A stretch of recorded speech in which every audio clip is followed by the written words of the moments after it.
말도 안 되는 일이 벌어졌습니다. 일본 여성들이 일본 남성보다 한국 남성이 크고 좋다는 발언에 전 세계가 발칵 뒤집혔습니다.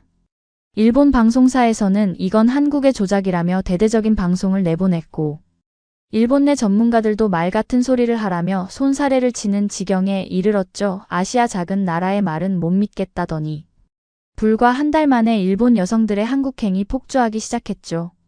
결국 일본 여성들의 한국행을 막겠다는 선언까지 나오게 되었죠. 도대체 그날 한국에서 무슨 일이 있었던 것인지 지금부터 시작하겠습니다. 구독과 좋아요 부탁드리며 한국으로 가는 걸 꿈꾸는 수많은 또래 일본 여성들에게 제 이야기를 전합니다.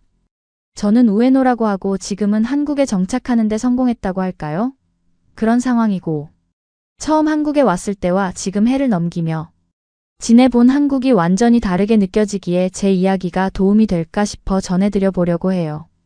솔직히 제 또래 여성들은 다 비슷할 거예요. 일본에서 남자친구를 찾기보다 어쩌다가 우연히 한국인 남자친구가 생기는 그런 바람이 있는 것들 말이에요. 종종 일본에서 보이는 멋진 남성들을 지나치다 보면 아, 역시 이번에도 한국인이구나라는 생각이 들기도 하잖아요. 당연히 한국 남성들에 대한 로망을 가지고 있는 건 부정할 수 없는 현실이라고 생각하고, 저 역시나 그런 로망이 있던 사람이었죠. 그러다가 그런 로망이 진짜 현실이 된 적이 있는데요. 로망을 이루기 위해서는 아무것도 하지 않고 가만히 있으면 되지 않을 거라는 생각이 들었고, 역시나 월등히 멋진 모습을 하고 있는 한국인 남성을 발견했어요. 그때 저는 신입사원이라 선배들보다 30분씩 일찍 출근해야 했어요. 이른 아침 졸린 눈을 비비며 지하철역으로 향했죠. 그런데 그날 평소와는 다른 장면을 목격했어요. 누가 봐도 헤어스타일이나 분위기가 한국인처럼 보이는 사람이었는데 좀 의외였던 건 정장을 입고 있었다는 점이에요. 복장 자체가 일본 회사원 같으면서도 왠지 한국 사람이라는 확신이 들었죠. 순간 저 사람 일본 회사에 다니는 한국인인가 라는 생각이 들었고, 마음 한구석에서는 한번 말을 걸어볼까 하는 용기가 올라왔어요. 하지만 막상 그러자니 우물쭈물하게 되고 용기를 내기 전 지하철이 도착하면서 그 기회는 사라지고 말았죠. 그렇게 그는 플랫폼에서 사라졌고, 사람이 많이 타고 있는 지하철에서 말을 거는 건 더 어려웠고 저는 결국 아무 말도 하지 못했죠. 결국 그날은 하루 종일 왜 말을 못했을까? 그냥 용기를 내볼 걸 그랬다는 후회가 몰려왔어요. 다시 한번 그 사람을 만나게 된다면 꼭 말을 걸어보겠다는 다짐까지 하게 되었죠. 하지만 그 후로 한 달이 넘게 그 사람은 보이지 않았어요. 매일 같은 시간 같은 역에서 지하철을 타는데도 다시는 마주칠 일이 없더라고요. 슬슬 아, 그때가 마지막이었나 보다, 괜히 혼자 기대했네 하며 포기하려던 찰나였어요. 다시 그 사람이 보였을 때 이번에는 정말 용기를 내서 말을 걸어보기로 했어요. 지하철역의 그 바쁜 분위기 속에서 심장이 터질 듯 두근거리며 천천히 다가갔죠. 그리고 조심스럽게 실례합니다. 이렇게 말을 꺼냈어요. 정말 다행히도 그 사람은 놀라지 않고 오히려 반갑게 미소를 지으며 저를 맞아줬어요. 그 짧은 순간에 진작에 말을 걸어볼 거라는 후회와 안도감이 동시에 밀려왔어요. 잠시 대화를 나누며 조심스럽게 번호를 물어봤고 그는 흔쾌히 연락처를 알려줬어요. 이후로 우리는 연락을 주고받기 시작했고 대화가 잘 통하다 보니 금세 가까운 사이로 발전했어요. 모든 게 순조롭게 흘러가는 것처럼 보였죠. 하지만 연인이 된 그의 말 속에는 한 가지 걸리는 이야기가 있었어요. 그가 진지하게 털어놓은 고민은 이 관계에 100% 마음을 쏟기가 어렵다는 것이었어요. 처음부터 관계를 시작하지 않으려고 했지만 저와의 시간이 즐겁고 편해서 결국 이렇게 됐다며 미안하다는 말을 전했죠. 고민하는 이유는 간단했어요. 일본에서 인턴 생활을 하고 있었고 1년 계약이라서 3달 뒤면 근로계약이 끝나버려 한국으로 돌아가야 해서 여자친구를 만드는 게 부담스러웠다는 것이었어요. 저를 좋아하지만 곧 떠나야 한다는 현실이 마음을 무겁게 한다고 말했죠. 그의 진심 어린 말을 들으며 저는 오히려 한 가지 확신이 들었어요. 그럼 내가 한국으로 가면 되잖아. 사실 저는 이미 회사 생활에 회의감을 느끼고 있었거든요. 신입사원으로 회사에 다니고 있었지만 블랙기업 수준의 환경에서 스트레스를 받고 있던 상황이었어요. 매일 퇴사를 진지하게 고민하던 중이라 그의 이야기는 저에게 기회처럼 느껴졌죠. 잘 됐네. 나도 한국으로 갈게. 제 대답에 그는 놀란 표정을 지었지만 저는 단호하게 고개를 끄덕였죠. 이렇게 우리는 3달이라는 시간을 함께하며 더 진지한 관계로 발전하게 되었어요. 사실 그가 이렇게 솔직하게 말해준 것만으로도 너무 감사하다고 생각했어요. 무엇보다도 한국인 남성이 여성들을 대하는 태도가 정말 놀라웠는데요. 일본인 남성들과는 완전히 차원이 다른 수준이라는 걸 느꼈거든요. 처음에는 단순히 착하고 매너 좋은 사람이라는 정도로 생각했지만 시간이 지나면서 그가 보여주는 배려와 관심은 단순한 친절을 넘어선 것이었어요. 그의 행동 하나하나에서 제가 정말 소중한 사람으로 여겨진다는 느낌이 들었어요. 시간에 늦지 않으려고 항상 먼저 도착해서 기다려주는 모습, 제가 말했던 사소한 취향까지 기억해주고 챙겨주는 태도. 그리고 제가 피곤해 보일 때면 말없이 제 옆에 앉아 함께 있어주는 그의 배려심. 이런 순간들은 정말 드라마 속 여주인공이 된 것처럼 저를 설레게 했어요. 제게 얼마나 진심인지 느껴질 때마다 제 마음도 점점 더 깊이 그에게 빠져들었죠. 그래서 남자친구의 고민을 듣고도 저는 오히려 더 용기를 낼 수 있었던 것 같아요. 그가 솔직하게 자기 상황을 말해준 것도 고맙게 느껴졌고, 무엇보다 그런 진솔한 태도가 저를 더 신뢰하게 만들었어요. 그래서 제가 느끼는 마음도 솔직하게 전할 수 있었죠. 그래서 한국으로 떠나기 전 저는 일본 회사에서 열심히 근무하며 여유돈을 모았어요. 아무래도 새로운 나라로 떠날 준비를 해야 했고, 안정적인 시작을 위해 조금이라도 자금을 마련해 두는 게 필요하다고 생각했거든요. 그렇게 계획적으로 준비한 덕분에 한국에서의 첫 발을 비교적 안정적으로 내디딜 수 있었던 것도 있었고요. 한국에 도착하자마자 저는 한국어 학원에 등록했죠. 아무래도 기본적인 소통이라도 해야 했으니까요. 그런데 학원 수업을 들으면서도 느낀 건 사실은 남자친구와의 대화가 제 한국어 실력을 급속도로 늘게 해준 가장 큰 이유였다라는 건데요. 남자친구는 항상 저에게 차근차근 단어를 가르쳐주고 제가 틀린 문장을 고쳐주면서도 부드럽게 설명해줬거든요. 덕분에 한국어를 배우는 과정이 힘들지 않고 즐겁게 느껴졌어요. 심지어 학원 선생님들도 제가 6개월 만에 이뤄낸 한국어 실력의 발전에 깜짝 놀라셨을 정도였죠. 한국어 시험을 준비하면서 학원을 계속 다녔지만 제게는 남자친구가 최고의 선생님이었던 셈이에요. 남자친구 역시 한국으로 돌아온 지 6개월 만에 좋은 회사에 취직했어요. 저도 한국에서 어학연수 비자를 유지하며 비자가 허용하는 최대 근무 시간인 주 20시간을 채워 일을 하며 시간을 보냈습니다. 아르바이트를 통해 새로운 사람들과 교류하며 한국 사회를 조금씩 더 알아가는 과정도 흥미롭고 즐거웠어요.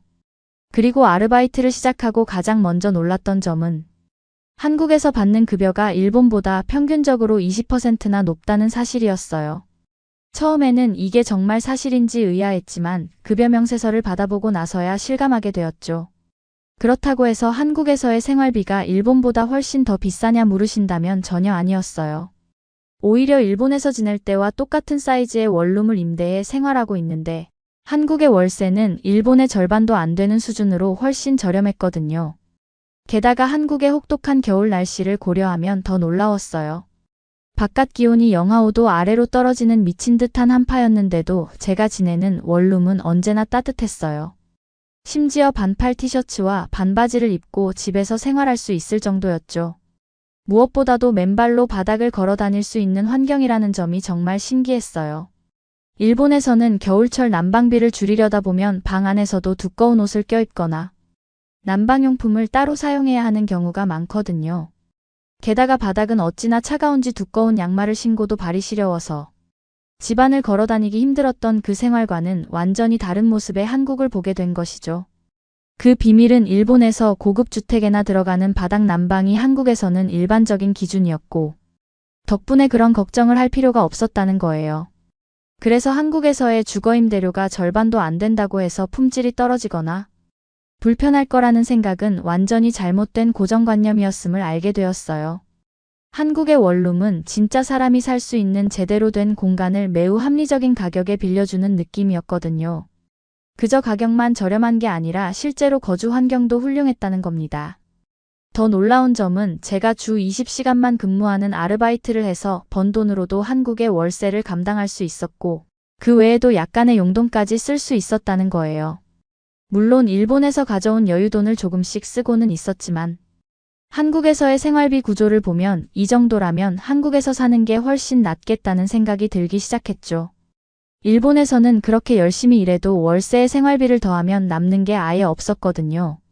한국에서의 생활은 단순히 비용적인 면에서 저렴한 걸 넘어서 실질적으로 더 나은 삶의 질을 제공한다는 걸 느끼게 해줬어요. 자연스럽게 저는 한국에서의 삶을 꿈꾸게 되었어요. 한국에서 정착하려면 무엇보다 취업이 우선이라는 생각에 본격적으로 취업 준비를 시작했죠. 정말 다행스럽게도 한국 내 일본 기업들이 생각보다 많다는 사실을 알게 되었고, 운이 좋게 그런 회사 중 하나에 취업할 수 있었어요. 일본 기업이었기에 언어 장벽도 적었고 제 경험도 살릴 수 있었던 곳이라 저에게 딱 맞는 기회였죠. 다만 회사 위치가 서울이 아닌 동탄이라는 지역에 있었기에 새로운 거처를 찾아야 했어요. 동탄은 서울에서 1시간 거리의 산업단지 중심지였는데 도쿄로 따지면 도심 외곽 지역과 비슷한 느낌이라고 할까요? 서울까지 대중교통으로 1시간밖에 걸리지 않으니 여러모로 나쁘지 않다고 생각했어요. 그런데 동탄에서의 새로운 생활은 제 기대를 훨씬 뛰어넘는 충격적인 모습이었습니다. 제가 서울에서 살 때 지불하던 월세로 동탄에서는 두세 배나 넓은 집에 살 수 있었던 거예요. 방과 거실이 분리된 구조의 훨씬 새 건물이라서 깨끗하고 현대적인 환경이었죠. 무엇보다도 건물이 콘크리트로 지어져서 방음도 잘 되고 매우 견고했어요. 일본에서는 이런 수준의 집을 월세로 얻으려면 정말 엄청난 돈을 지불해야 하는데 동탄에서는 작은 금액으로도 충분히 살 수 있었던 거예요. 서울 밖으로 나가면서 혹시라도 삶의 질이 떨어지지 않을까? 걱정했지만 전혀 그런 일이 없었어요. 오히려 더 넓은 공간에서 쾌적하게 생활할 수 있었고 더 나아진 환경 덕분에 제 일상도 한층 풍요로워졌어요. 한국은 서울뿐 아니라 다른 지역도 충분히 살기 좋은 환경을 제공한다는 걸 직접 체감하게 된 순간이었죠. 회사에서 만난 수많은 선배들과 함께 일을 하며 자연스럽게 한국의 회사 문화와 일본 회사 문화의 차이를 느낄 수 있었어요. 한국인 선배들은 물론 일본인 동료들까지도 여유 있는 모습을 보였고 회사 분위기 자체가 일본과는 완전히 달랐다는 건데요. 특히 한국인 선배들은 업무 능률과 결과를 중요시하면서도 필요 이상의 압박을 주거나 침울한 분위기를 만드는 경우가 거의 없었어요. 일할 때는 일하고 쉴 때는 쉰다는 명확한 경계가 느껴졌죠. 반면 일본에서는 여전히 우리가 예전처럼 잘 살지 못한다는 자조적인 분위기가 만연해 있어요. 젊은 세대부터 선배들까지 일본은 이제 가난해졌다며 한숨 짓는 경우를 자주 목격했거든요. 그런데 한국에서의 회사 생활은 전혀 달랐어요. 사람들 사이에서 느껴지는 긍정적인 에너지와 자신감이 일본과는 비교도 되지 않을 만큼 강렬했어요. 그리고 이체감은 단순한 기분 탓이 아니었죠. 회사에서 대화 중에 흥미로운 통계를 보게 되었는데 일본은 이미 빈부격차가 심각한 수준이라는 내용이었어요. 상위 10%의 부자들이 전체 소득의 44%를 차지하고 있다는 것. 이는 소득 격차의 상징으로 여겨지는 미국 51% 다음으로 높은 수치더라고요. 이에 반해 한국은 소득 상위 10%가 차지하는 비율이 30%대로 다른 선진국들과 비슷한 수준을 유지하고 있었어요. 이 통계만 봐도 일본 사회의 문제는 단순히 경제적 침체뿐 아니라 부의 불균형이 심화된 구조적 문제라는 걸 알 수 있었죠. 특히 일본의 경제적 현실은 중산층이 줄어들고 좀 더 많은 사람들이 빈곤으로 내몰리는 결과로 이어지고 있어요. 격차가 심해지는 사회에서 살아가는 건 심리적으로도 큰 부담이죠. 솔직히 말해서 그런 일본으로 다시 돌아가고 싶지 않아요. 한국에서 느낀 안정감과 균형 잡힌 경제 구조는 단순히 숫자와 통계로만 설명할 수 없는 삶의 질 향상으로 체감되었어요. 모두가 함께 잘 살 수 있는 사회라는 느낌이 한국에서는 훨씬 더 강렬했거든요. 때문에 일본인 선배들은 일본으로 돌아가지 않고 한국에 정착하기 위해 노력하는 선배들도 많았어요. 사정이 없는 한국에 체류하는 걸 희망할 정도였고 만족도가 몇 배는 더 높다고 했어요. 동탄으로 이사를 오며 자연스럽게 서울에 거주하던 남자친구와 헤어지게 되었지만 슬픔은 오래가지 않았어요. 새로운 환경에서의 삶이 시작되며 한국에서 또 다른 인연을 만나게 되었거든요. 처음엔 마음을 열기까지 시간이 좀 걸렸지만 이곳에서 새로운 사람들과 교류하며 다시 사랑에 대해 고민하게 되었어요. 특히 제가 놀랐던 건 한국에서도 한국 남성들이 일본 여성들에 대해 상당한 관심과 호기심을 가지고 있다는 점이었어요. 단순히 외모나 성적인 매력에 국한된 것이 아니라 배우자로서 함께 살아갈 수 있을지에 대한 진지한 고민을 한다는 걸 알게 되었죠. 사실 일본에서 일본 여성들이 한국 남성들을 동경하고 로망을 가지는 경우가 많은 건 익히 알고 있었어요. 키 크고 세련되면서도 여성에게 다정하고 배려심 깊다는 이미지가 강하잖아요. 게다가 훨씬 깔끔한 외모도 한몫하죠. 그렇게 함부로 올려다볼 수 없을 것 같은 한국 남성들이 가진 비밀을 알게 되었어요. 한국에서도 비슷하게 한국 남성들이 일본 여성들에 대해 느끼는 감정이 있다는 점이죠. 저는 이게 정말로 흥미로웠어요. 단순히 국적을 넘어서 서로가 가진 문화적 차이와 독특한 매력을 궁금해하고 이해하려는 노력이 있다는 점에서 양국 간의 관계는 더욱 특별하게 느껴졌죠. 솔직히 말해서. 이건 양국 간의 수요가 맞아떨어진다는 생각이 들었어요. 서로의 문화에 대한 동경과 호기심 그리고 진지한 관계를 맺고자 하는 열망이 잘 맞아떨어진다는 거죠. 제가 만난 새로운 인연도 그런 맥락에서 자연스럽게 시작되었어요. 서로의 문화와 차이를 존중하며 하나의 공통된 목표를 위해 함께할 수 있을지 고민하고 노력하는 모습이 너무 인상 깊었거든요.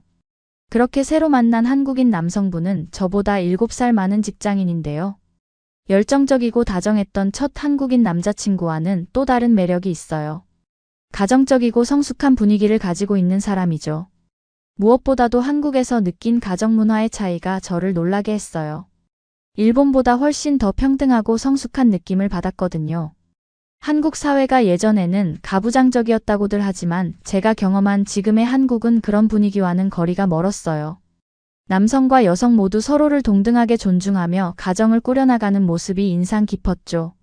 확실히 일본의 딱딱한 가정 분위기보다 훨씬 부드러워요. 그리고 그 남성분은 평범한 직장 생활을 했을 뿐인데도 대출을 활용해 아파트를 소유하고 있다는 이야기를 했어요. 결혼하면 신혼집으로 사용할 수 있다고 하더라고요. 일본에서는 대출을 부정적으로 보는 경향이 있지만 한국에서는 대출을 하나의 긍정적인 수단으로 여긴다는 문화적 차이가 흥미로웠죠. 한국에서는 대출을 통해 자산을 증식시키고 목표를 이루기 위한 도구로 삼는 문화가 자리 잡고 있대요. 대출금을 성실히 갚아가며 삶의 목표를 이루어 가는 모습을 보니 오히려 그런 선택이 성실하고 책임감 있는 사람의 상징처럼 느껴지더라고요. 그렇게 평범하면서도 신뢰할 수 있는 매력을 가진 한국 남성과 점점 더 가까워지고 있는 지금. 저는 정말 행복을 느끼고 있어요. 일본에서 경험하지 못했던 새로운 문화와 따뜻한 관계를 한국에서 얻었기에 제가 경험한 이 행복을 다른 일본 여성들도 느껴보길 진심으로 바랍니다. 한국은 정말 일본과는 많이 다릅니다. 그리고 그 차이는 긍정적인 방향으로 가득해요. 새로운 기회를 얻고 행복한 미래를 꿈꾸는 모든 일본 여성들에게 한국으로 오세요 라고 말하고 싶습니다. 한국은 여러분이 상상하는 것 이상으로 멋진 나라니까요. 사연자분께 전달해 드릴 말씀이 있으시면 댓글로 남겨주세요. 그러면 더욱 감동적인 다음 사연으로 넘어가겠습니다. 여기 영국의 한 가정집에서 한국인으로 보이는 남자와 영국인 여성이 영국인 부모님 앞에서 초조한 표정으로 무언가 허락을 기다리고 있습니다. 그런데 모두가 호랑이 같은 영국 장군 아버지의 입만을 쳐다보고 있는데요. 대체 이들에겐 무슨 일이 있었던 걸까요? 이 이야기는 영국에서 태어나 현재는 한국에서 살고 있는 영국인 여성 샤샤 씨가 겪었던 일을 바탕으로 만들어졌습니다. 안녕하세요. 저는 영국인이며 한국 남자와 결혼하여 한국에서 살고 있는 샤샤라고 합니다. 저는 오늘 10살 차이 나는 한국 남자와 만나 결혼까지 하게 된 흔치 않은 스토리에 대해 전달드리고자 이렇게 글까지 쓰게 되었는데요. 어떤 일화인지 바로 이야기해 보겠습니다. 저는 영국 런던에서 온순한 어머니와 다소 무뚝뚝한 아버지 사이에서 태어나 평범하게 자랐습니다. 엄마와는 어려서부터 유대관계가 두터웠지만 아버지에게는 쉽게 다가가기 어려웠어요. 아버지께서는 성격 자체도 말이 없고 무뚝뚝했을 뿐더러 직업적으로 가족과 멀리 떨어져서 지내는 환경이었기 때문이죠. 아버지는 직업 군인이었습니다.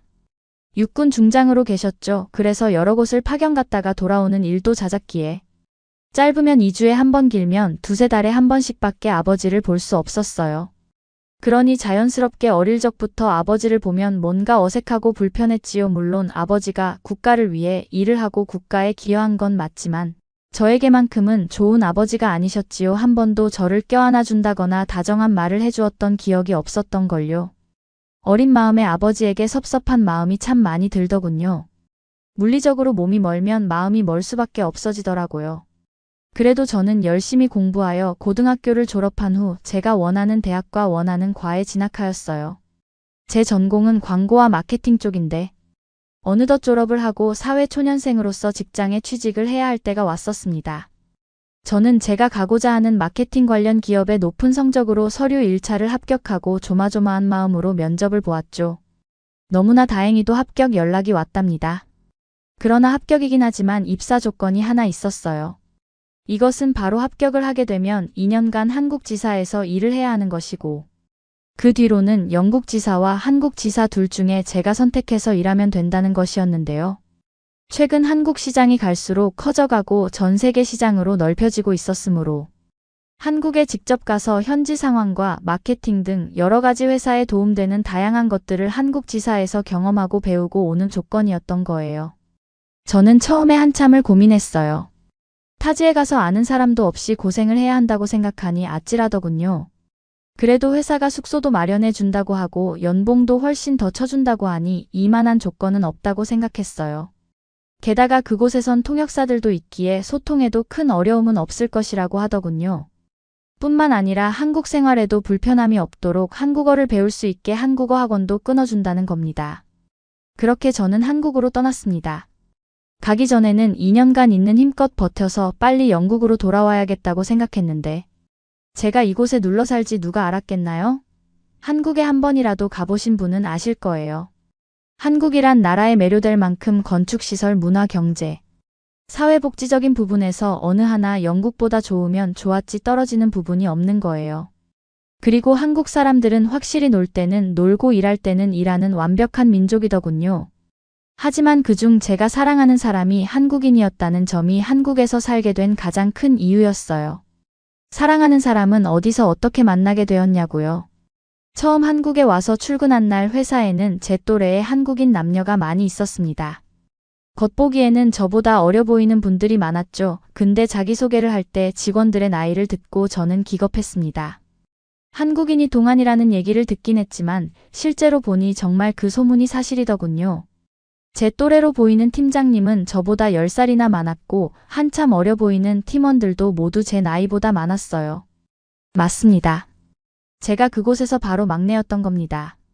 참고로 당시 제 나이가 20대 중반이었는데 팀장님 나이가 40대 초반이었어요. 그리고 처음 저는 엄청나게 걱정했어요.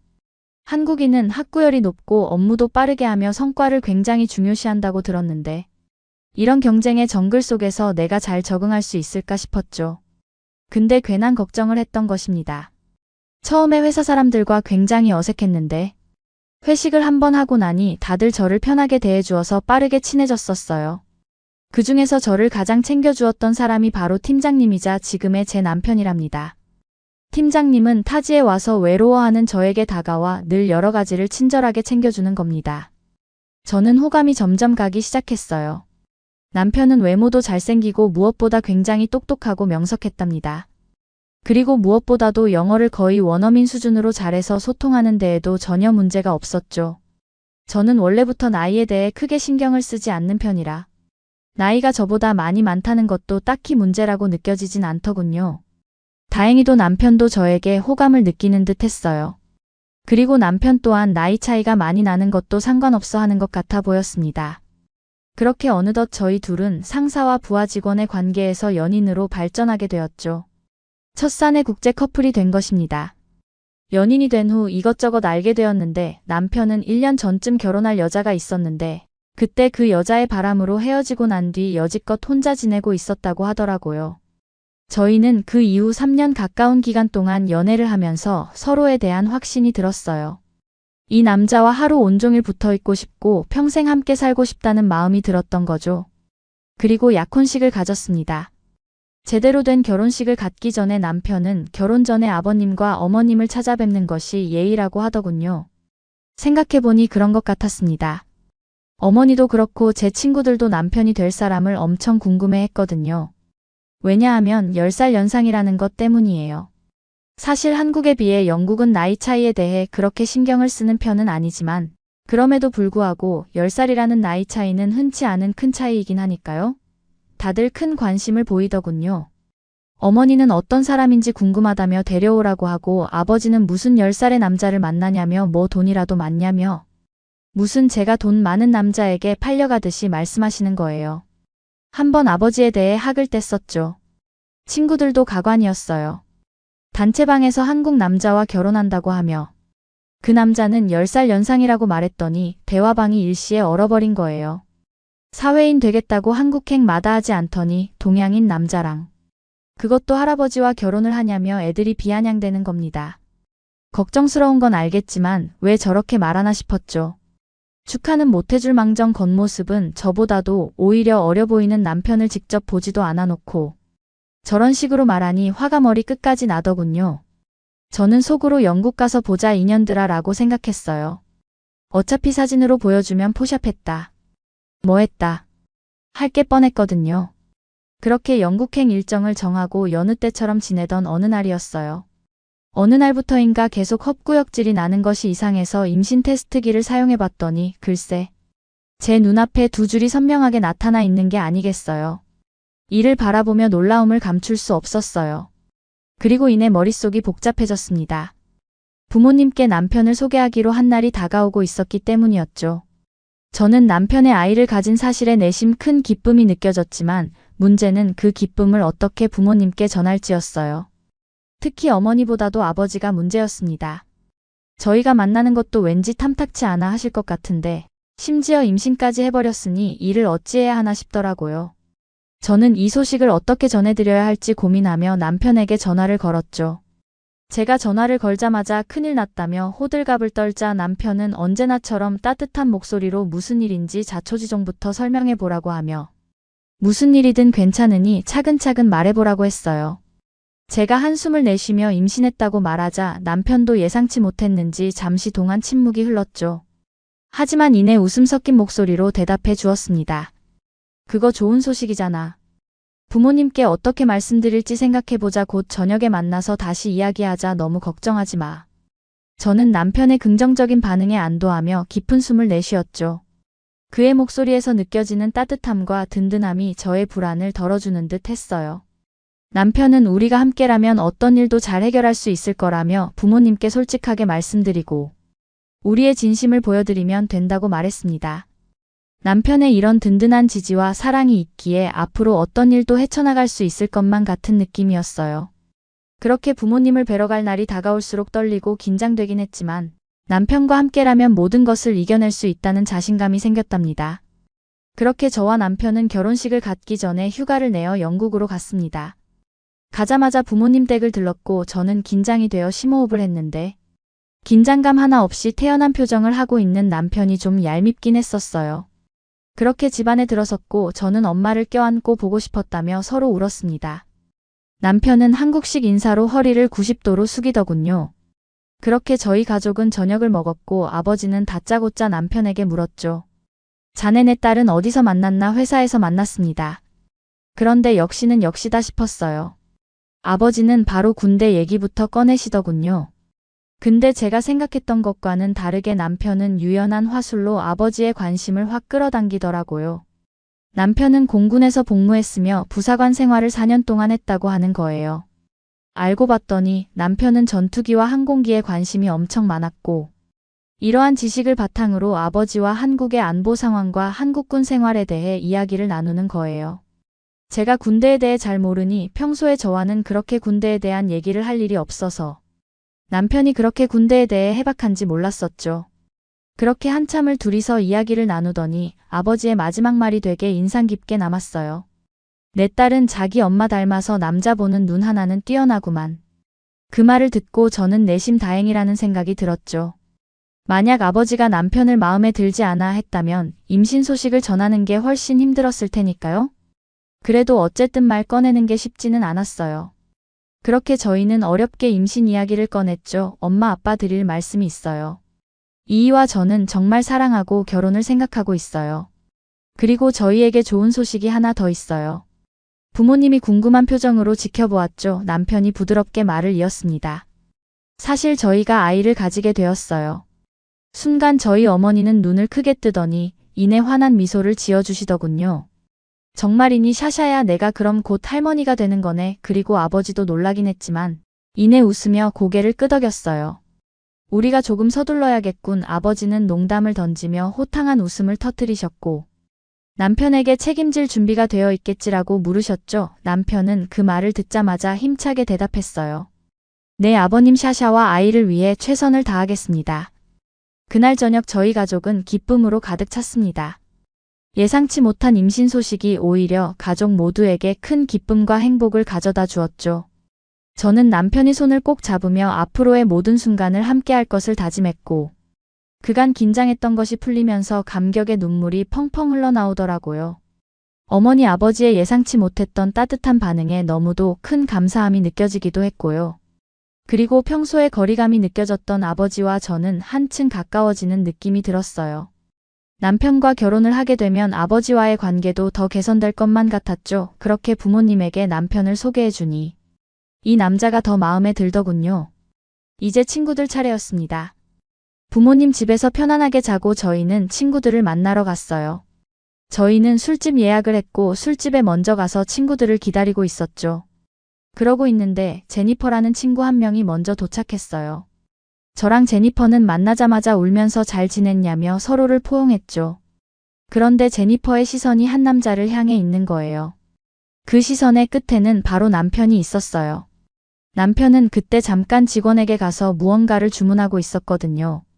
앨리스는 저 사람 누구야, 동양인인데 엄청 내 스타일인데 라고 말하더군요. 제 예상이 맞았습니다. 제 남편이 10살 연상이라 말했으니 저렇게 앳된 남자가 제 남편으로 보일 수가 없는 것이었죠. 앨리스는 저에게 이따가 저 남자 한번 꼬셔볼까 라고 말하더라고요. 너무 자기 스타일이라면서 말이죠. 하긴 제 남편은 서양에서도 먹히는 그런 남자다운 외모에 다부진 체격과 옷과 머리 스타일도 굉장히 세련되게 하고 있었거든요. 그래서 제니퍼가 제 남편인지도 모르고 홀딱 반한 겁니다. 잠시 뒤 남편은 제 옆에 오더니 제 볼에 뽀뽀를 하며 왜 이렇게들 안 와? 친구분 오셨구나 하면서 제니퍼에게 인사를 하는 거예요. 저는 순간적으로 제니퍼의 충격 반 질투심 반의 표정을 보았어요. 이 친구가 바로 앞서 말한 할아버지랑 결혼한다. 뭐다 말하던 그 얄미운 친구였거든요. 속으로 얼마나 쌤통이던지 그 반응을 보고 있는데 재밌더라고요. 그날 밤 친구들 4명이 더 오고 저희들은 다 같이 한자리에 모여 즐겁게 여러 가지 담소를 나누었습니다. 한 친구가 제 약혼 사진을 보더니 남편 옆에 여자 2명은 누구냐는 거예요. 저는 시어머니 될 사람과 남편의 누나라고 그랬죠. 근데 친구들이 기겁을 하는 겁니다. 남편도 똥안이었지만 어머님과 누나분은 더 심한 똥안이었죠. 친구들은 하나같이 말하더군요. 서양인은 20살이 넘어가면 노화가 급속도로 진행되는데 한국인들은 전혀 그렇지 않다며 너무 부럽다면서요. 왜 전부 다 늙지를 않느냐는 겁니다. 저는 설명해 주었어요. 동양인들은 서양인들보다 피부가 두껍고 노화가 더디게 이루어지는 것 같다고요. 특히 한국인은 동양인들 중에서도 피부가 하얗고 자기 관리를 철저히 하고 운동도 열심히 하며 관리한다고요. 그래서 유독 동안의 외모를 유지하는 한국인이 많다고 했습니다. 친구들은 입을 모아 대단하다면서 칭찬하더군요. 한국인을 다시 봤다고요. 제 남편도 평소에 운동도 열심히 하고 주기적으로 피부 관리도 받기 때문에 더 동안인 것 같다고도 말해주었어요. 제 남편에 대한 칭찬도 끊임없이 하고 제가 너무 부럽다면서 진심으로 질투심을 느끼는 친구도 있고 축하해주는 친구도 있었답니다. 또 나중에 한국 가서 주변에 좋은 남자 있으면 소개도 좀 시켜달라고 하더라고요. 그렇게 모든 일정을 마무리하고 저희는 다시 한국에 돌아와 결혼식을 올리고 현재는 소중한 아들이 곧 세상 밖으로 나오길 기다리고 있습니다. 앞으로도 저희 가족의 앞날에 많은 응원 부탁드려요. 회사 일로 한국에 왔다가 10살이 넘는 한국 남자를 만나 예상외로 부모님의 축복 속에서 무사히 결혼을 마치고 곧 출산을 앞두고 있다는 영국인 샤샤 씨의 사연이었습니다. 사랑에는 나이가 관계없다는 말에 대한 여러분들의 생각도 궁금하네요. 그러면 더욱 재미있는 다음 사연으로 넘어가겠습니다. 서울의 한 식당 앞 일본 여성들이 일본어를 알아듣지 못하는 한국인들을 향해 알 수 없는 말을 하고 있습니다. 그들의 표정에서 그것이 좋은 얘기는 아닌 것으로 보여지는데요. 그러자 그 순간 그 말을 잠자코 듣고 있던 한 여성이 격분하며 그들을 쏘아붙이기 시작합니다. 대체 서울 한복판에서 어떤 일이 일어난 것일까요? 그럼 오늘의 사연 바로 들어보겠습니다. 안녕하세요. 저는 일본에서 태어난 와카나이라고 합니다. 현재는 한국에서 살고 있고요. 올해 나이는 24살입니다. 제가 얼마 전에 한국에서 겪었던 충격적인 일에 대해 이야기를 해드리기 위해 이렇게 글을 적어봅니다. 이 이야기는 같은 일본인으로서 부끄러운 일이지만 저 같은 일본 사람들도 있다는 걸 알리고 싶기 때문에 이야기를 꺼내보려 합니다. 일본에서는 현재 한국의 드라마나 케이팝에 남녀노소 불문하고 많은 일본인들이 열광하고 있고 저 또한 한국의 문화와 케이팝을 매우 좋아합니다. 사실 한국 드라마나 케이팝만 좋아하는 것이 아니라 한국이라는 나라 자체에 관심이 많아서 한국의 문화와 역사, 그리고 경제 성장에 대해서도 관심을 가지게 되었습니다. 처음에는 드라마를 보며 한국에 관심을 가졌는데 그러다 보니 점점 관심이 커지면서 한국 자체에 대해 스스로 알아보게 된 것이죠. 한국은 지난 수십 년간 급격한 경제 성장을 이루면서 세계에서 가장 혁신적이고 발전된 나라 중 하나로 자리를 잡았습니다. 정말 세계에서 유례를 찾아보기 어려운 대단한 나라이죠. 저는 어렸을 적부터 집에 형편이 넉넉하지 않아 일본에서 고등학교까지 나오고 바로 일을 시작했어요. 저희 동네에서 가장 큰 레스토랑에서 아르바이트를 하다가 관리인 직책까지 올라가게 되었죠. 나름 만족스러운 생활을 하고 있던 그때 지금의 남편을 만나게 되었어요. 남편은 해외에 의류를 판매하는 사업을 하던 한국 사람이었는데 사업차 일본에도 종종 온다고 했어요. 그는 어느 날 저희 식당에서 식사를 하고 계산을 할 때 저를 잠깐 부르더니 제가 마음에 든다며 본인의 명함을 주더라고요. 사실 그는 키도 크고 제 눈에는 잘생겨 보였는데 특히 평소에 저희 매장 직원들에게 매너 있고 친절하게 대해주는 걸 보고 저도 그 사람에게 관심이 있었거든요. 또 제가 평소에 관심을 가지고 있던 한국이라는 나라 출신이기도 했고요. 처음엔 살짝 튕기다가 그를 만나보기로 했죠. 그렇게 저희 둘은 사귀게 되었습니다. 그가 일본에서만 머무른 건 아니고 한국과 일본을 오가는 바람에 자주 볼 수는 없었지만 그래도 저희는 매일같이 전화와 영상통화를 하면서 장거리에서도 행복하게 연애를 즐겼습니다.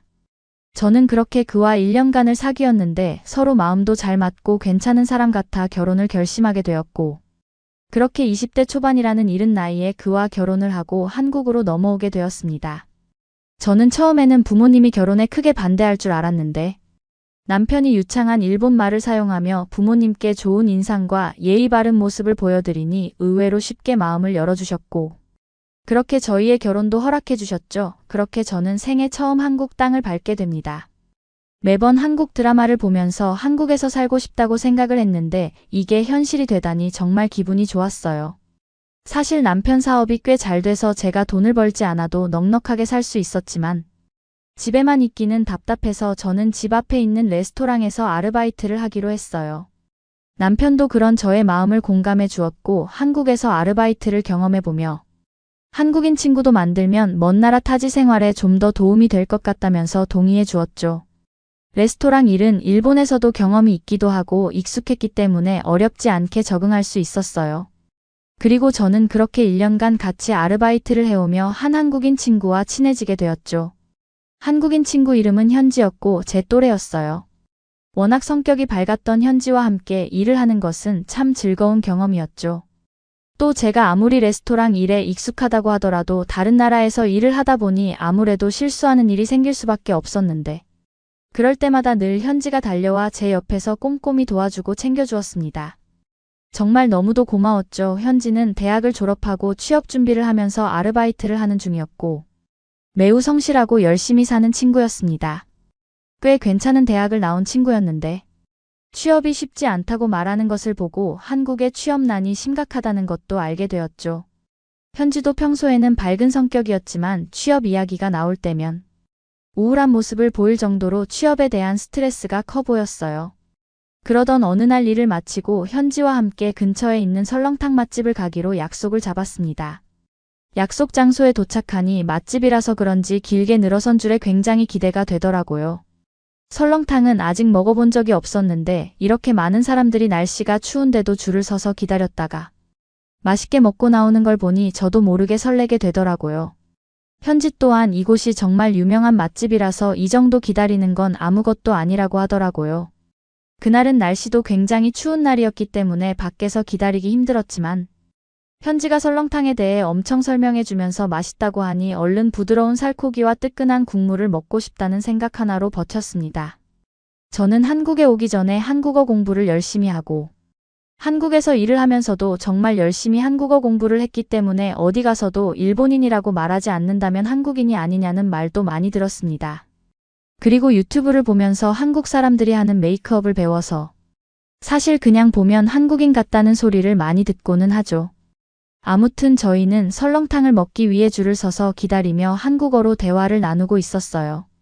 그렇게 저와 친구는 추위도 잊은 채 둘이 대기하면서 엄청 맛있겠다며 호들갑도 떨고 핸드폰으로 셀카도 찍고 동영상 촬영도 하며 즐겁게 기다리고 있었습니다. 그런데 그때 누군가가 일본어로 저희를 향해 한국인들은 예의도 없고 왜 저렇게 설치는지 모르겠다. 아, 진짜 꼴 보기 싫어 죽겠네라고 하는 게 제 귀에 들리는 거예요. 저는 처음에 잘못 들은 줄 알고 무시했지만 곧이어 바로 못생긴 것들이 왜 이렇게 설치는 건지 알 수가 없다라고 말하며 저희를 향해 그들이 비아냥대고 있다는 것을 알 수 있었습니다. 제 친구는 일본어를 전혀 할 줄 몰랐기 때문에 알아듣지 못했지만 저의 굳은 표정을 보며 무슨 일이냐고 물어봤습니다. 저는 친구에게 아무 일도 아니라며 걱정하지 말라고 했지만 일본인들은 그 후에도 계속 저희를 무시하는 발언을 하며 장난을 치고 있었어요. 사실은 제가 나서는 걸 싫어하고 소심한 성격이라 솔직히 좀 떨렸지만 저는 용기를 내어 일본어로 지금 뭐라고 그랬냐고 그들에게 소리를 쳤더니 그들은 신나게 얘기하고 있다가 한순간에 얼어붙었습니다. 그리고 저는 그들에게 이야기했죠. 당신들이 지금 일본 망신을 시키는 겁니다. 당신들은 우리를 잘 알지도 못하면서 왜 그런 무례한 말을 하는 거죠?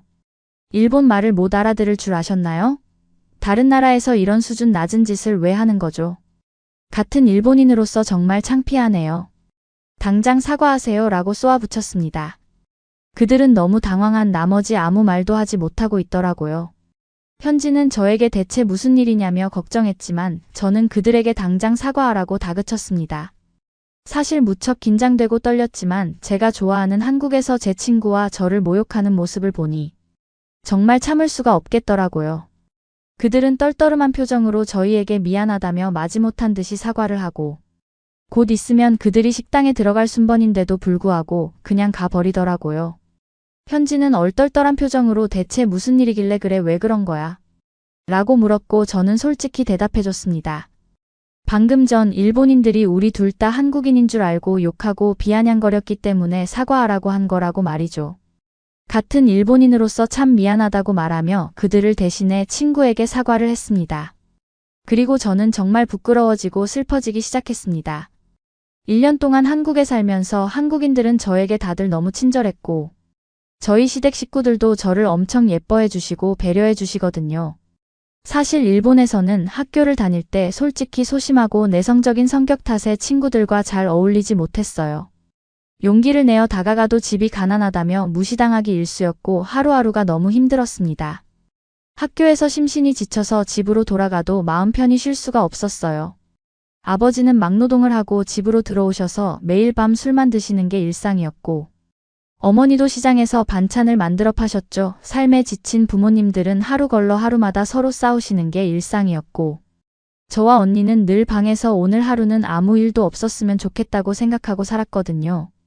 그러다 보니 당연히 꿈이라는 걸 가질 생각을 못했었고 어차피 나도 엄마나 아빠처럼 살겠지라고 생각하며 하루하루 무의미하게 살고 있었어요. 그 당시 저의 유일한 낙은 도망치듯 학교에서 나와 한국 드라마를 보면서 외로움과 슬픔을 잊는 것이었거든요.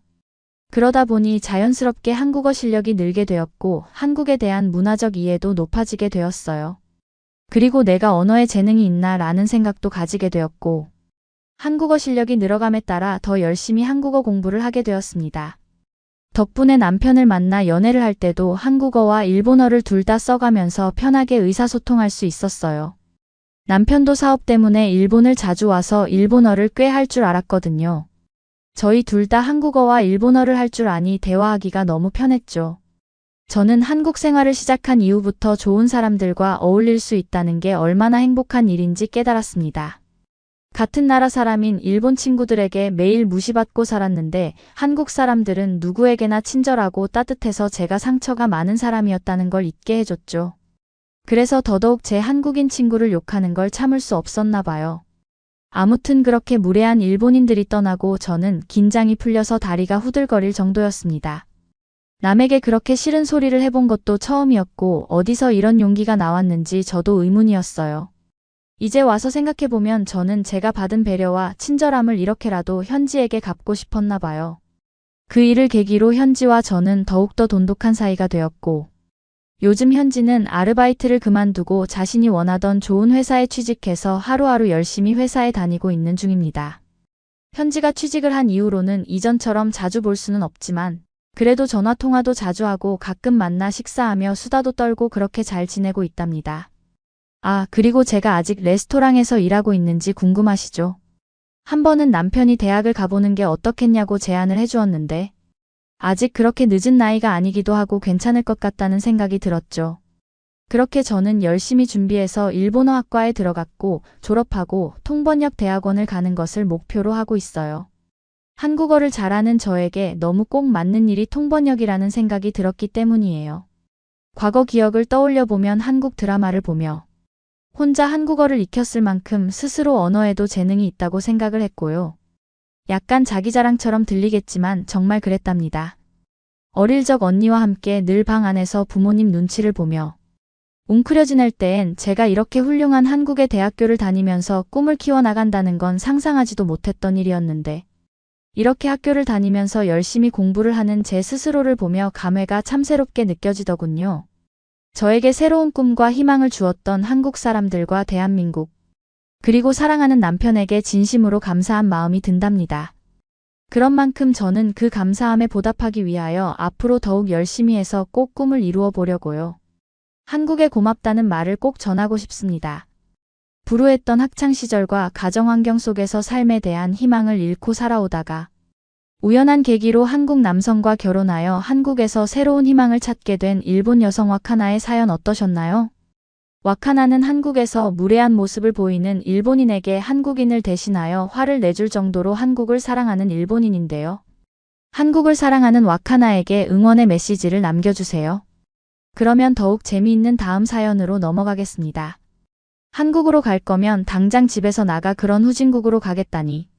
내가 너를 너무 철없이 키웠구나. 여기 한국으로 간다는 딸 때문에 화를 주체하지 못하는 이탈리아 아버지가 있습니다.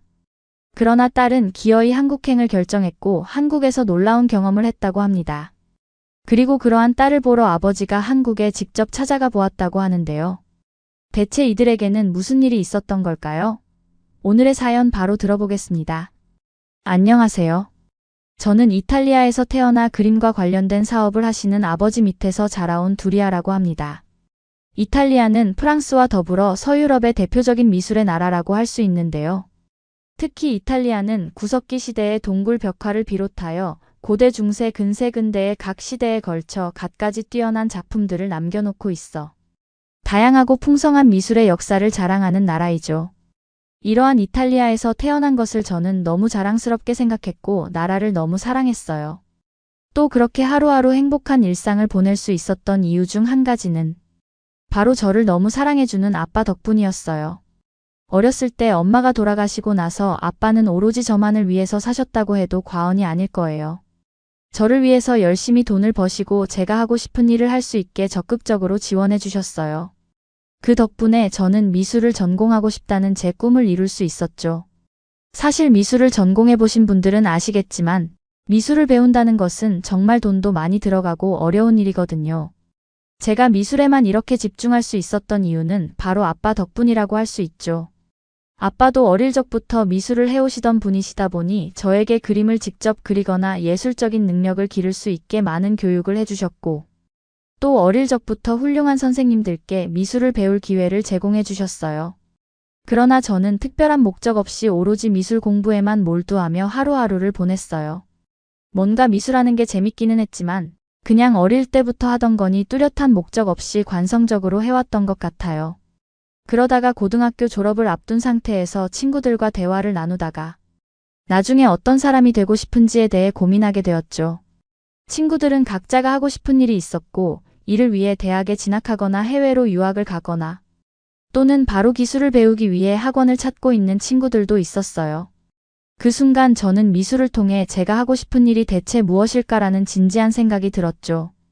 그저 그림 그리는 것을 좋아해서 다른 사람들이 내 그림을 보고 칭찬하면 기분이 좋아지고 사람들에게 그런 그림을 보여줄 수 있는 사람이 되려고 노력하긴 했던 것 같은데 내가 하고 싶은 일이 정확히 무엇이다라는 목표는 없었어요.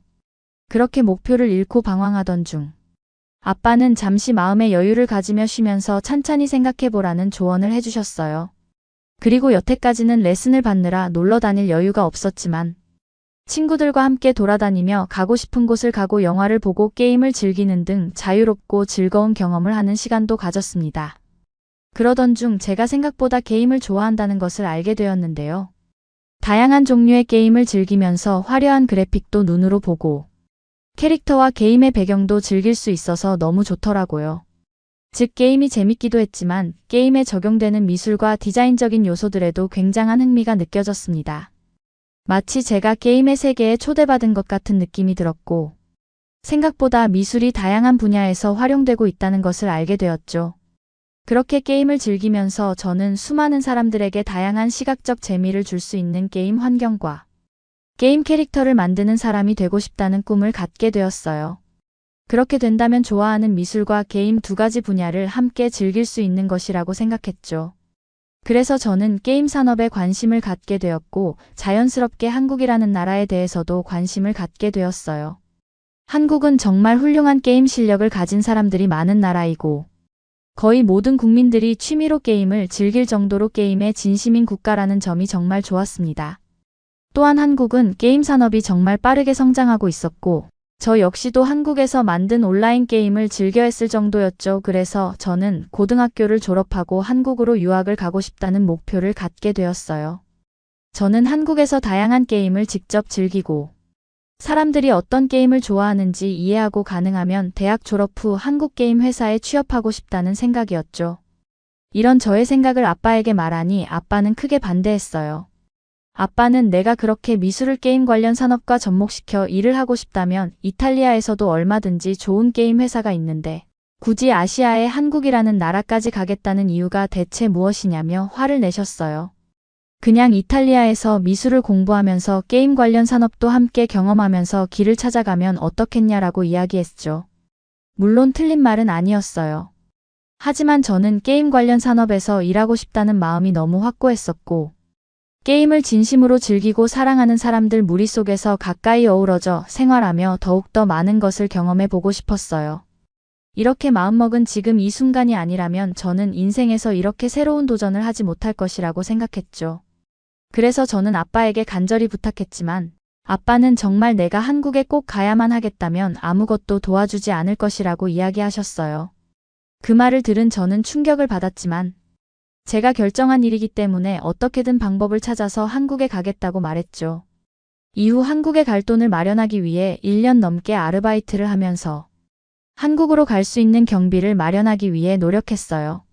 프리랜서로 일하면서 미술에 대한 경험도 쌓았고 게임 관련 회사에서 아르바이트를 하면서 게임 산업에 대해 배우기 위해서도 노력했어요.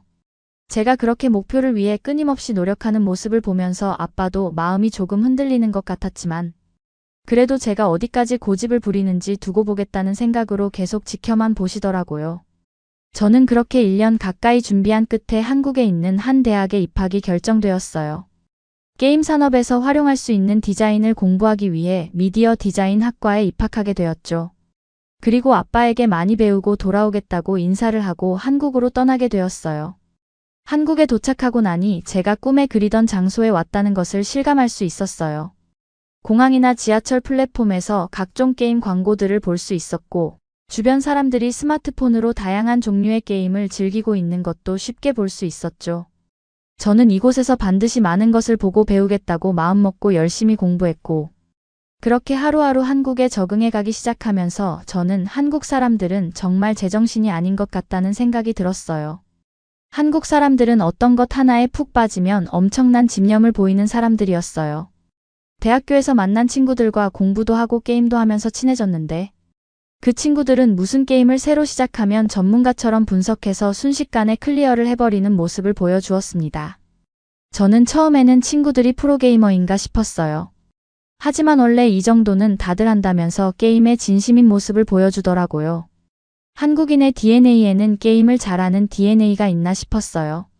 이탈리아에서 친구들과 게임을 할 때는 나름 게임에 소질이 있다고 생각했고, 나도 열심히 하면 프로게이머도 될 수 있겠다는 생각도 잠깐 해봤었는데 한국에 와서 보니 저는 그냥 우물 안개구리 수준의 실력일 뿐이었죠. 하지만 그런 친구들과 함께 하다 보니 게임이라는 것에 대해 더욱 관심이 커지게 되었고, 또 게임 속에 등장하는 캐릭터나 게임 배경 등 시각적 요소에 대해서도 더 자세히 살펴볼 수 있었어요. 그래서 저는 더욱 게임 아티스트와 같은 직업을 가져야겠다는 목표를 갖게 되었어요.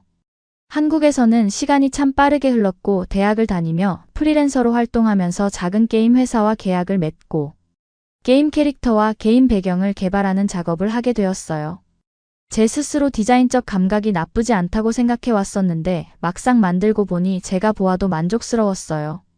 주변에서도 저의 실력에 대해 칭찬해 주어서 너무도 뿌듯한 마음이 들었죠. 그리고 처음으로 완성되었을 때 저는 가장 먼저 아빠에게 보내주었어요. 제가 한국에서 배우고 만들게 된 첫 결과물이라고 말이죠. 하지만 메시지를 보내고 나서도 답장은 오지 않았고 아직도 아빠가 실망하고 있다고 생각했어요. 그렇게 며칠이 지났을 무렵 갑자기 아빠가 한국으로 가고 있다고 메시지를 보내왔고 도착 시간을 알려주셨어요. 저는 깜짝 놀라서 학교에 가지 않고 바로 인천국제공항으로 마중 나가서 아빠를 맞이했어요. 아빠는 저를 보며 가벼운 마음으로 시작한 것이 아니라 이 일을 진심으로 사랑하고 진지하게 생각하는 것이 너의 결과물에서 고스란히 느껴졌다며 그동안 혼자서 이토록 열심히 노력한 만큼 본인도 이제는 응원해주겠다고 이야기하셨습니다. 또한 앞으로 저를 적극적으로 지원할 테니 생활비는 걱정하지 말고 많은 것을 보고 배우고 즐기면서 제가 원하는 일을 하며 꿈을 펼쳐보라고 말씀하셨어요. 이후로 저는 공부에 더욱 집중할 수 있었고 게임을 즐기면서 사용자들의 입장에서 어떻게 해야 게임에 몰입이 더 잘 되는 환경을 만들지 고민할 수 있었어요. 제가 게임 산업에 종사하게 되면서 아빠도 자연스럽게 게임에 관심을 가지게 되셨고 가끔 저와 함께 게임을 즐기기도 하셨어요. 그리고 아빠 역시 저와 같은 말을 하기 시작하셨어요. 한국인들은 정말 제 정신이 아닌 것 같다고요. 한국인들과 같이 게임을 할 때면 대체 어떻게 저렇게 플레이를 하는 건지 궁금하다면서 말이죠. 저 역시도 그런 아빠의 이야기에 너무 공감이 됐어요. 그래서 저는 제가 한국에 와서 느끼게 된 한국인들이 게임을 잘하는 이유를 나름대로 아빠에게 설명해 드렸어요. 우선 한국인들은 경쟁의식이 정말 강한 것 같아요. 교육도 그렇고 무엇을 하든 경쟁을 하면서 자신이 이기기 위해 노력하는 사람들이 많았어요. 경쟁이라는 게 너무 과하면 독이 되는 것 같지만 경쟁을 통해 단점을 극복하고 실력을 키우다 보니 한국인들은 게임뿐만 아니라 다양한 분야에서 두각을 나타내는 것 같았어요. 그리고 한국인들은 기본적으로 똑똑하다고 생각해요.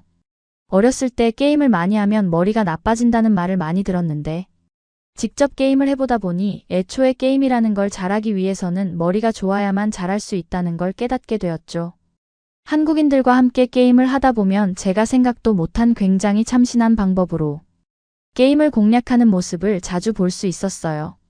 마지막으로 한국의 환경은 누구나 쉽게 게임을 즐길 수 있는 환경이었어요. 친구들 중에 집에 컴퓨터가 없는 사람을 찾아볼 수 없을 정도였고 워낙 IT 강국이다 보니 어디서나 쉽게 게임을 즐길 수 있었죠. 그리고 여기저기 PC방이 많다 보니 언제든 친구들과 PC방에 가서 함께 게임을 즐기는 경우도 많았고요.